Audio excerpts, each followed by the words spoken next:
From K2 News, this is Your Voice, Your Vote with Steve Dunn. Hi, everybody. Welcome to the program on this Sunday, August 18th. Great to have you with us today. You will have an opportunity to make your voice heard when you vote on local, state, and national races this year. The November 5th election, less than 3 months away now.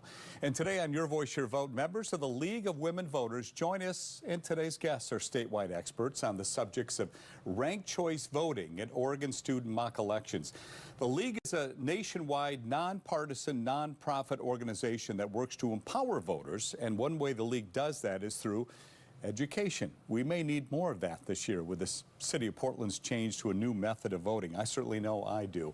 Melanie Billings-Yun from the Portland League of Women Voters is here to fill us in on ranked choice voting, which Portlanders will be using in November. And Melanie, thank you for being here. It's a pleasure. Thank you, Steve. Nice to have you with us. Before we start, I'd like to let our viewers know you were on the Charter Commission that developed the changes to Portland's new form of government, which includes the switch to ranked choice voting. How will Portlanders be better served by this new form of voting? Well, I think in a number of ways. First of all, by being able to rank your vote, you do have more choice. We've all been in elections where it's hard to choose between one candidate and another. With this, you can actually say, well, I like this person, but I also like this person. So that's one way. Another way is that ranked choice voting has been shown to be more favorable toward getting women and minorities elected. Very often, people will say, well, I'm afraid to vote for this person. We even heard it early on about Kamala Harris. Is it safe to vote for a woman? Would that be throwing your vote away? With ranked choice voting, it's always safe, because if that person's knocked out, you get your next choice. And then I'd say third, and most importantly, by being able to rank your vote, it stops that kind of divisiveness that we've seen in politics, where it's the most radical of the two sides will be the ones that tend to push the vote the hardest. This allows people to really say exactly what it is that they want in the various degrees that they want it. And so your voice becomes far more powerful. You explain that very well. Let me tell you something. Explain how it will work for single candidates, for like the next mayor, for example. How will that work? Pretty straightforward. So we don't have a primary. In fact, that's another advantage, because primaries only bring out about a third to 40% of the voters. So everything is done in the general election, and you get a ballot that is kind of a grid style, and you have 6 options. And so, or 6 rankings, I guess we would say. And so when you do that, you say, this is my first choice, this is my second choice, this is my third choice, and so forth. Pretty straightforward, like you would make choices with anything, like when you're arguing with your husband over what movie you're going to go to that night. So after those go in, the way it's counted is that they will add up all the first rankings, and they will look at the person who comes in. Well, no, let me step back. If anyone gets 50% plus 1 or more, boom, they're elected. Okay. But if no one achieves that, then they take the bottom candidate, the candidate who received the least votes, knock that candidate out, and take the second rankings from that candidate and apply them back. And they keep doing that until someone achieves 50% plus 1. Let's talk about multi-candidate contests, like the Portland City Councilors. There will be 3 new councilors in each of the 4 new districts. So how will that work? It's essentially the same with one difference. So one thing that does confuse people is that the line at which you become elected is no longer 50% plus 1, because you're electing 3 people. Right. So it becomes 25% plus 1, because when you add up 25, 25, 25 plus 1, no one else could achieve that level. So that's what we're aiming at. Now, in this case, the one difference is because your vote is not individually electing 3 people. Your district is electing 3 people. Right. You, as an individual, are going to choose basically one of those 3 people. Now, that could cause certain problems. For example, you might be afraid, if I vote for someone who's too popular, then is my vote not counted? We don't want that to happen. So before they remove the bottom candidate and transfer over, they will look at the most popular candidate. If you have someone who is well over 25%, we want all your votes to count. We don't just throw those top votes away. So you look at all the votes that that very popular candidate got, and we say maybe of all those votes, 25% went to Steve, and we have 100 too many votes, so we will send 25 votes over to Steve. And then we move to that bottom-up system again. So it's relatively straightforward. And I will tell you, even though it seems complicated, Multnomah County just did a trial in which they had several thousand votes, and they wanted to compare the software with individuals, and they were able to do it. Took a lot more with people than with the computer, but they came with the exact right same number. So it's a system that is safe. And I think getting through that first time, I think for people will be, you know, once they get through, I think they'll understand a little bit more. You mentioned this earlier, in ranked choice voting contests no longer be primaries for nonpartisan races like mayor and city councilors. What was the reason for that? Few.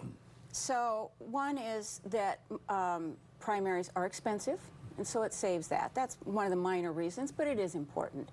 More importantly is that primaries get very low turnout.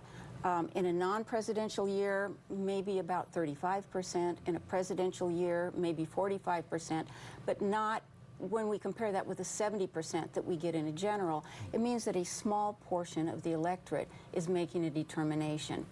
So just to give you an example, I think one of our city councilors, I won't name a name because I don't want to embarrass anyone, but he won in the primary with, I think, 53% of the vote. But that was a primary with 37% turnout. So that means a very small proportion of the electorate is selecting who will ultimately be our candidate. The other problem with the primary is that in 2022, the top two candidates from the primary got 18% and 16%. So that means we've got under 35% are determining who the two people we can vote for. Beneath that was a 15% and a 12% and 11%, and they're out.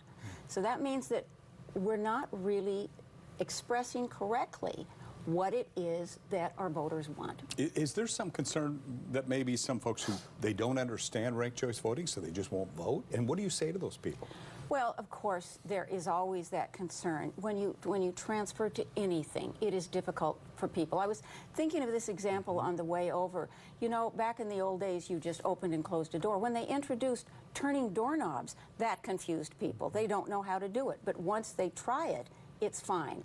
So I looked up some statistics before I came, and I looked at 4 communities in which they've instituted ranked choice voting: New York City, Alaska, Minneapolis, Maine. They questioned voters immediately after the election. On average, 90% said that it was easy. And in terms of their satisfaction afterwards, would they do it again, it was more than 3/4. Now, you're saying, well, that's not 90%. Well, there'll always be a certain group that, because their candidate lost the election, they're not satisfied with the outcome. But they were satisfied with the process. You know, there's some folks who obviously don't trust the election process. You know that. What can you guys do to reassure voters who don't trust the process that ranked choice voting is fair and doesn't favor one party over another? Well, we do a lot of training. We at the League do a lot of training. The city is doing training. The county is doing training. I've also mentioned that the county has really gone out of its way. They've created videos you can watch of how the counting happens. They'll be releasing information as quickly as they would in a regular vote. And in terms of the trust, you know, Oregon was the first state to adopt vote by mail. That, you know, you're looking at other communities now that are saying, vote by mail, can you trust it? Well, we've learned to trust it. We've learned to trust it because it works for us. And so, yes, there will be people at the beginning who are concerned, but we hope if they're concerned, they'll call on us. We'll come out, show them how to do it, so they can build some trust in this system. And Portlanders will use ranked choice voting for the first time this November. Multnomah County will change to the method in 2026. Tell us about that. Okay, that Portland had, we both had charter commissions at the same time. And in Portland, when I was on the Charter Commission, it was very clear from polling that Portlanders were very, very unhappy with the system that we had.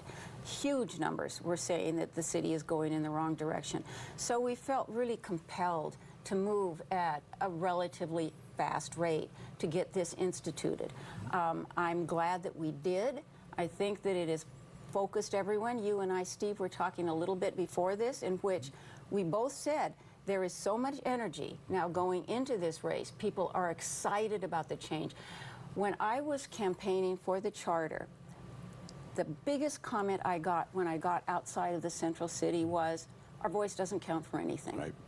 They're not saying that now. What they're doing now is saying, come, show us how to do this, because we want our voice finally to count. Let me ask you this question. I think we got about 30 seconds left. Oregonians will vote in November whether to approve ranked choice voting for statewide and also federal races. Do you see ranked choice becoming the norm in the country? I do. Right now we've got 50 constituencies that are using it. I think 45 cities, 2 counties, 3 states. When I talked to you a couple years ago, I think it was under 20. Melanie Billings-Yun with League of Women Voters. Thanks for talking to us about ranked choice voting. We're going to hear from you again at the end of the program. So it is always a pleasure. If you can stick around, don't leave yet. All right, we'll get you some coffee or something. K2 News. This is Your Voice, Your Vote with Steve Dunn.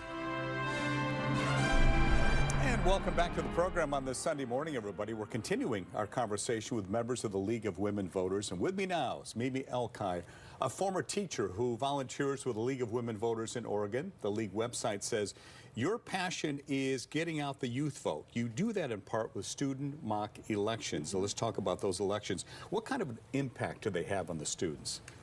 You know, I think that one of the goals of the league is to train our voters, to help them understand how to vote.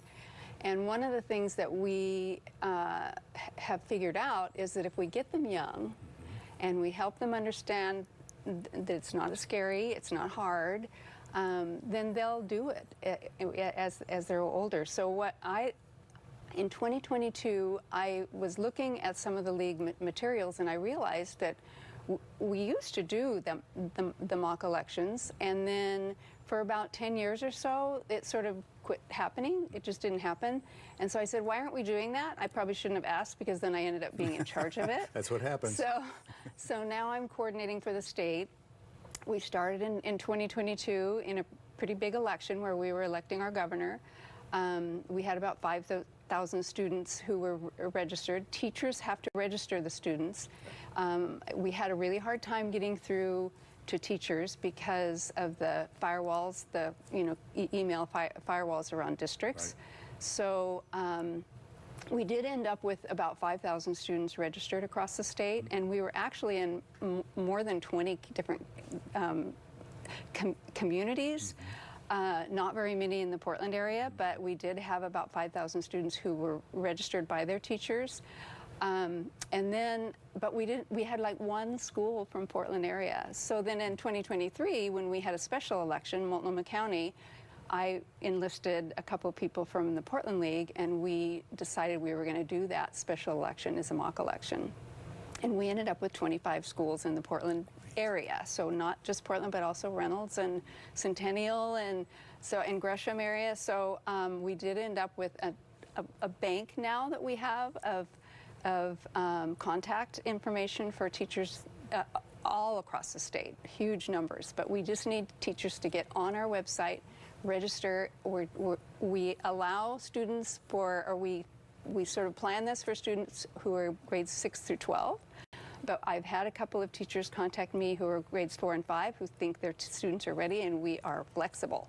You can register and teachers just need to register students just need to register them not by name, but just give us an estimate of how many students they think will be voting. Well, you're on a roll right now. You started with 1 and got 25. We have one. That's pretty impressive. We have one student. We have one school right now who just registered this week, and we're not even starting registration until school starts. So we now have a school registered in 2024 general election, and they registered the whole school. So they're going to have 1,000 students voting. Let me ask you this. Do you find that the students go home and talk about what they're experiencing with their parents? Do you find that? Absolutely. And one of the studies that they've done about mock elections across the country is that in communities where they're holding mock elections, voting rolls go up for all members of the community. And I think that's because students go home and they say, look what I learned this is a ballot measure that you're going to vote on, and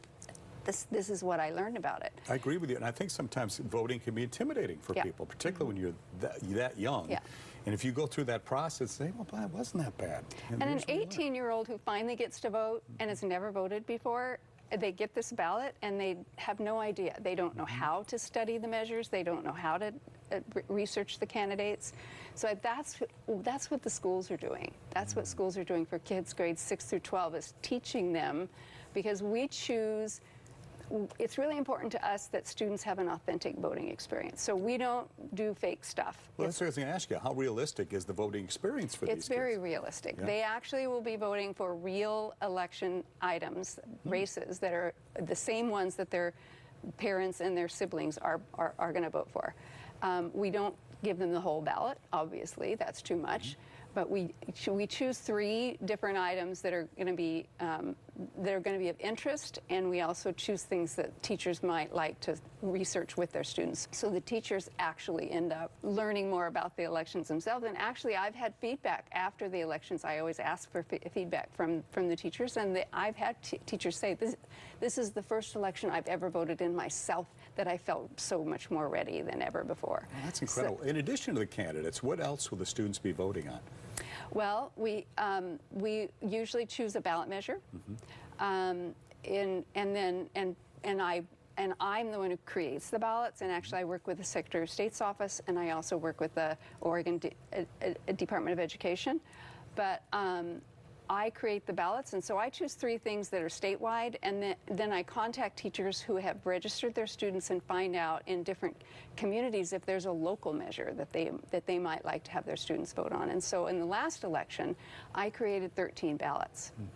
So there were 13 different communities that had a local measure that they wanted the students to research and What vote. kind of feedback are you getting from the students when they vote in these? Yeah, I don't hear back from students, but I do hear back from teachers. So the contact with us is from us to the teachers, and they give feedback back. But I've had teachers, like last election, on the Multnomah County Tri-City ballot I made.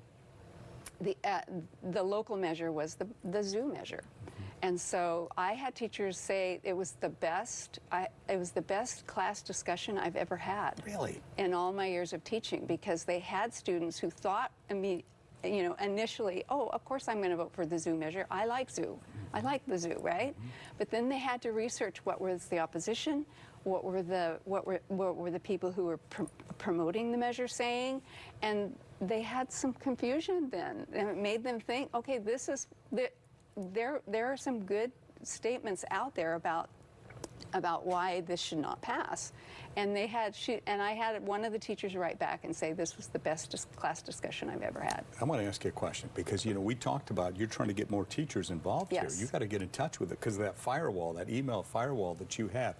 How can teachers find you? Okay, if you go to leagueofwomenvoters.org, just click on that and then go to mock election, and it's under civics education. There's a link there to sign up, and I've given QR codes to your station so that that's available too. We're back with Melanie Billings-Yun and Mimi Elkire, who are with the League of Women Voters. And before we go, a couple bits of information we want to talk about. Ranked choice voting. People need more information on that. Melanie, where would they get that? There are a few places, thank goodness. The city is doing some robust training. You go to the city website, the Portland, Oregon website, Multnomah County website, lots of information. But of course, I'll say you need to come to the League of Women Voters, lwvpdx.org, and you can get information, and we will give you trainings. Either that, or they can just record this program, watch your tutorial you did earlier, because that was, I was able to understand it after listening to that. I want to ask you now, Mimi, this is vote411.org. Tell me about that. What's that all about? Well, candidates write statements for Vote 411. It's the League of Women Voters U.S. base, but we at the state level support it at state level and local level. So local jurisdictions contact their state candidates. They also do a lot of information about ballot measures, and so any information that you would like about candidates or ballot measures is on vote4women.org. And one of the things that's important, I think, is that anything that has to do with the League of Women Voters is going to be nonpartisan. It is never going to be a candidate base or a party base. There's never going to be a bent toward in any one of them. So it's always going to show, explain both sides of the argument, and every candidate has the same opportunity to participate. And I think that's important to people. Yep. It really is. Yeah. Your organization's been around for a long time. Long time. Tell the folks at home, because I'm sure they've heard of it before, but tell them what it's all about. The League of Women Voters is a grassroots, bottom-up organization that is bent on educating the public and getting the vote out. And so one of the things that we do a lot of is voter registration. We're out there registering voters. It's important that voters know that not only do you need to be registered, but you need to update that registration from time to time. If your signature has changed, if you've moved, there are lots of reasons to go. A lot of times you can do that online. Just go in onto the Secretary of State's website, My Vote, or you can do it in person if you need to do, like updating a signature requires filling out a form. And you can register to vote at 16 to vote at 18. Yes. Am I right about that? And all of us are registered to vote by the DMV when we get our driver's license. Good having you guys here.